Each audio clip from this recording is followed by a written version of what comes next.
Good morning, Professor Infante. Thank you very much for accepting this interview because the topics you deal with in your books are very interesting to me. So thank you again. Before starting with the first question, I make this premise. As a child, I had three certainties. The first one, that man evolved from a monkey.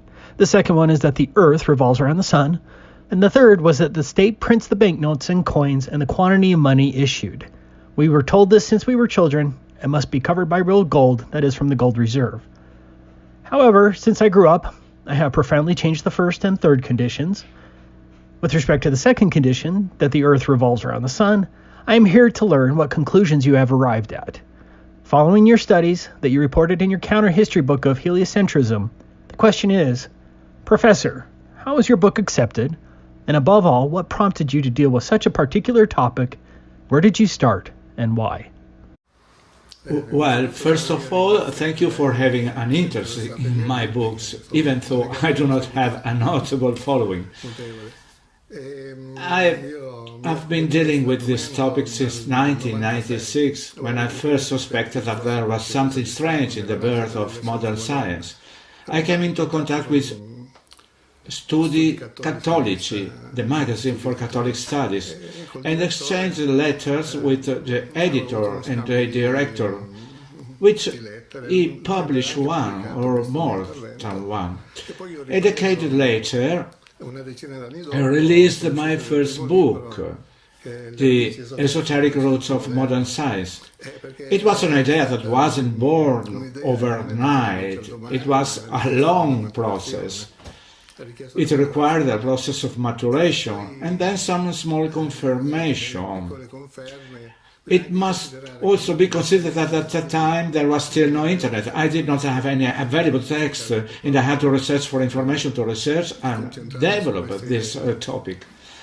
Subsequently, I had the opportunity to get in touch with some philosophers of Naples and Salerno, Marcello Caleo and Michele Malatesta. They instructed and guided me a little on the philosophy of science and on the critique of science based on the original text of the authors. Not only on what was said about the authors, but by reading the original texts.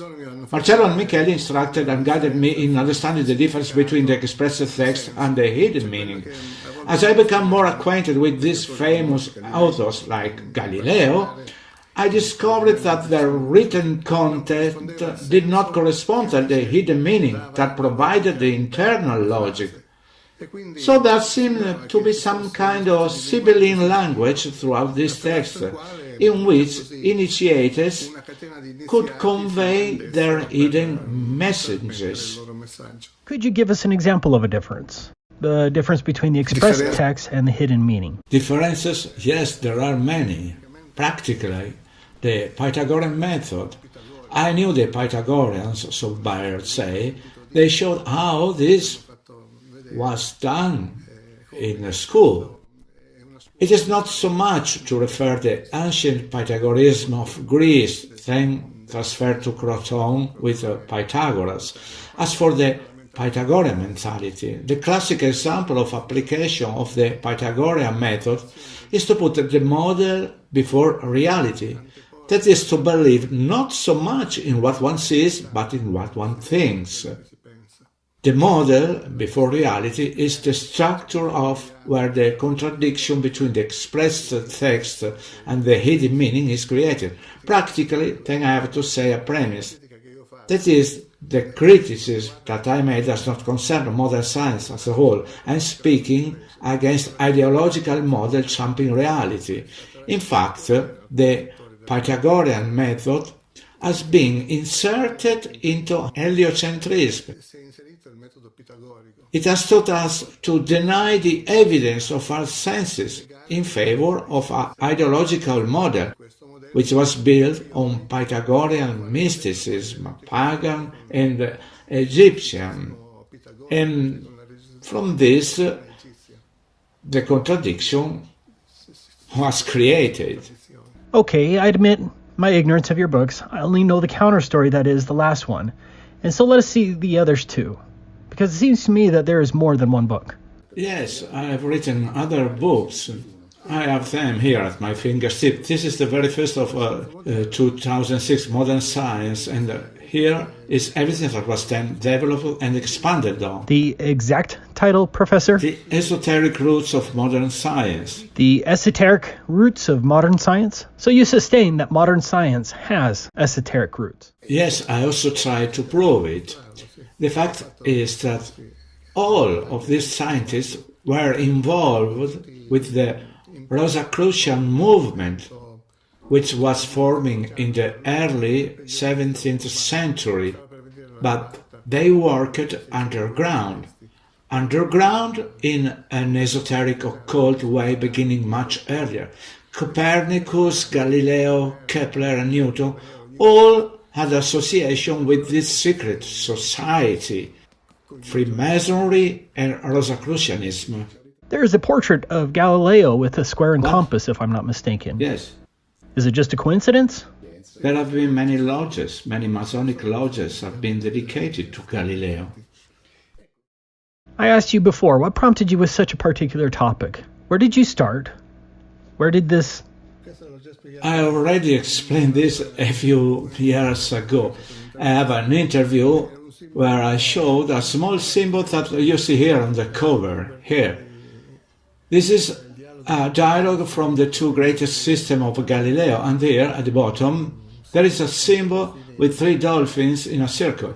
Here we have three dolphins in a circle forming the number 666, as each dolphin, taking as a separate element, represents a 6. Three dolphins, 666. So I wonder why in an astronomy text this 666 sign here had begun to sense that there was something strange, and therefore I started a criticism of heliocentrism based on 3 levels. The first level is the philosophical level, the technical, scientific, astronomical level, and then the doctrinal level. There are three categories of contradictions that involve this model here, and they have been inserted into our mentality through this heliocentric model. Can you tell us something maybe a little more specific? You said from the philosophical level and then to the technical level? From a scientific and technical point of view. From a scientific and technical point of view, can you give us some evidence? The supposed evidence that has been made to prove the alleged movement of the Earth in reality can be interpreted on the contrary as demonstrating the stillness of the Earth and the movement of the heavens and the sun. There are no absolute movements. All of the motion are relative. Therefore, changing the reference of the system itself also changes the conclusion. And when Foucault's pendulum or the spheres that were dropped from Bologna, from the 2 towers, it doesn't really prove that the Earth is moving. At best, they show that the skies move, and therefore they move. So you say the Earth doesn't move? This is my conviction. The Earth is firm. In fact, I can prove it because we haven't moved now. It is also my belief. Yes. We have something in common. Yeah. It is also my firm belief. Aristotle said that it is useless to prove the obvious things. I mean, I don't have to prove that the leaves are on the trees. Just look at them. It would be enough if that were the case. Perhaps we also need to demonstrate the obvious. This is a common sense. Common sense is a certain principle on which we must begin to establish knowledge. If you deny common sense, the philosophy of reality, you get to relativism, to agnosticism, and to idealism, nihilism, etc. But then, what caused the heliocentric hypothesis, I no longer call it a theory, to assert itself? Heliocentrism was such an absurd idea that it was immediately rejected by most of the people when it started. Really, it wasn't Copernicus, it was Marsilio Ficino, a Catholic priest who worked in the Medici court around 1460. He translated Corpus Hermeticum, with which there was Egyptian wisdom and religiosity translated into scientific terms, and in Corpus Hermeticum there is a reference to the heliocentric model, not so much from the astronomical point of view, but from the spiritual point of view. That is to say, a spiritual ideology was combined with each element, and there was the central spirit, the central fire, the sun that dominated over the other planetary spirits. This model was then transferred from Copernicus in a way as if it were a hypothesis that he has written on a small page, the Commentariolus, an early work that was lost. But then, after years, it reworked and republished the Revolutionibus. How then it was imposed, we don't know. I assume it is also discussed in the Galilean letters. In one of the letters there is a Jesuit who wonders how they managed to impose an idea so impossible to conceive. Perhaps it was a joke, because it is beyond the evidence. Why is this important? In the end, what changes for us, for our vision of the world, if we adopt either the heliocentric or geocentric hypotheses? What is the difference? What essentially changes for us? Practically speaking, with heliocentrism, our contact with reality has been cut off. When children are born, they see things. They see them, but they don't know what they are. Then little by little they understand with teaching, and they give meaning to the things up to a certain point, at least until the Copernican hypothesis is reached. Children learn of the Copernican hypothesis, and this natural contact between observable reality and knowledge is interrupted and cut. Galileo praised Copernicus for having committed violence to the senses with reason. That is, reason does violence to reality. That is, there is no longer what one sees that is attached to the reality, but what one thinks. Accordingly, space is given to practically every hypothesis. Knowledge is no longer attached to reality. Instead, knowledge is attached to thought. Therefore, since thought is infinite, we arrive at idealism, nihilism, where everything becomes possible. It could be said that perhaps by forcing a little, that ideology prevails over reality. Yes, this is what I'm saying. Yes, of course, it has imposed itself with the heliocentric model. In the theories of science, they are all excellent. Thermodynamics, thermology, electrotechnical, electronics, electromagnetism. In contrast, this heliocentric model is not science. In fact, in the pure science, knowledge is absolute and perfect. Instead, in this theory, we have the introduction of the Pythagorean mentality, where an abstract mathematical model prevails over reality.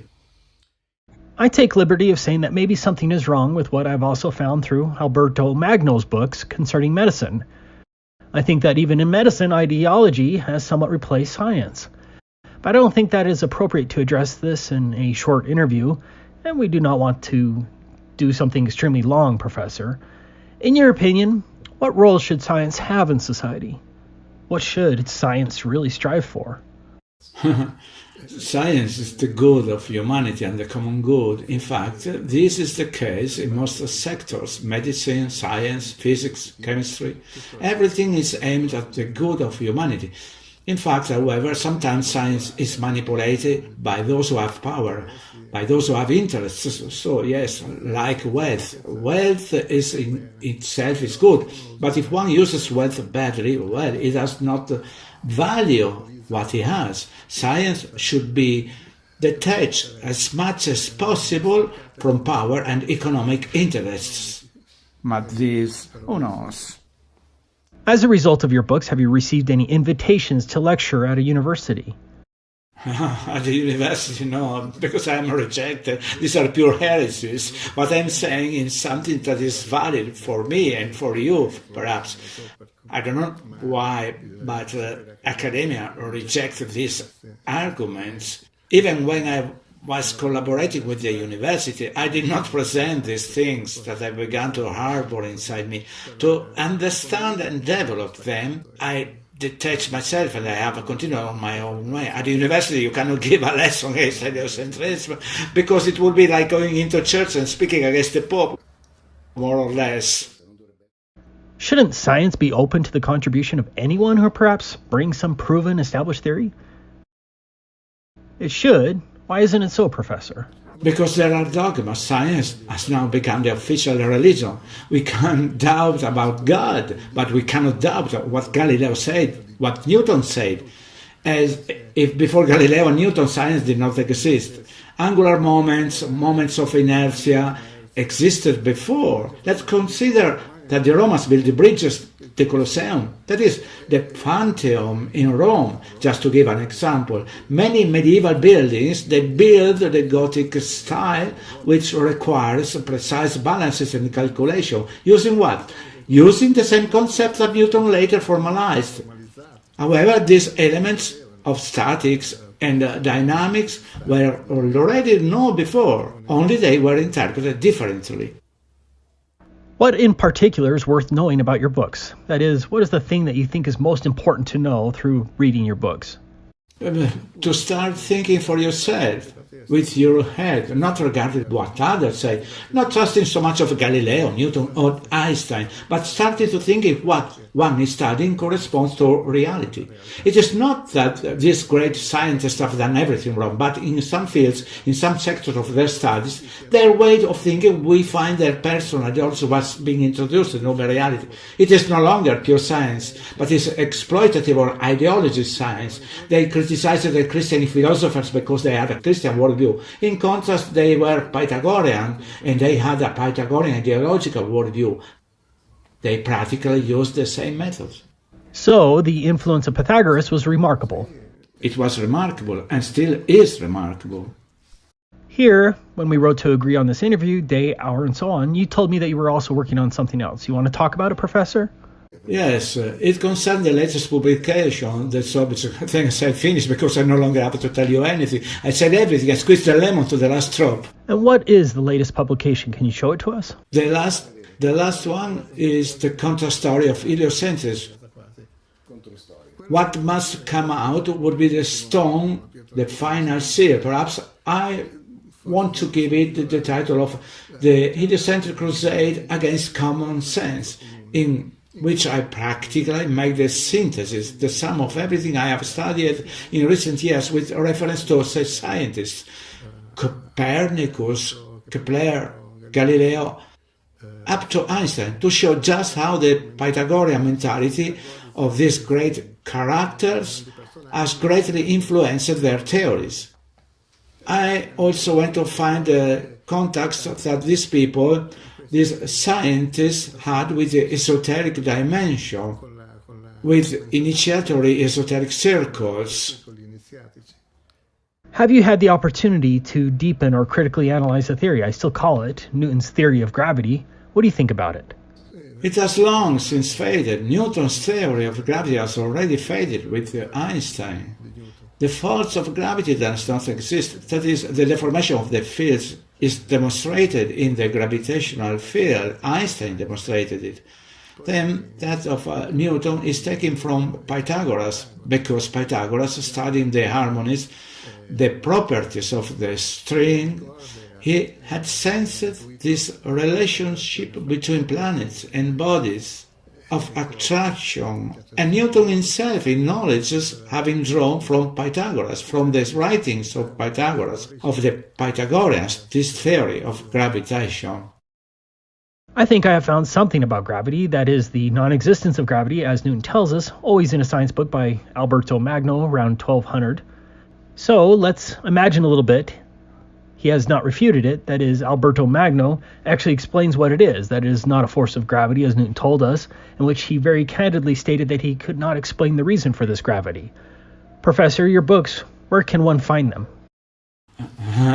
Now they are almost all sold out. They can be found on the internet, I think, from the publishing house or from me. I also sent someone at my expense because in general I have always lost money. Why? Because I think it's worth losing out, because the more someone loses, the more he believes in what he wrote.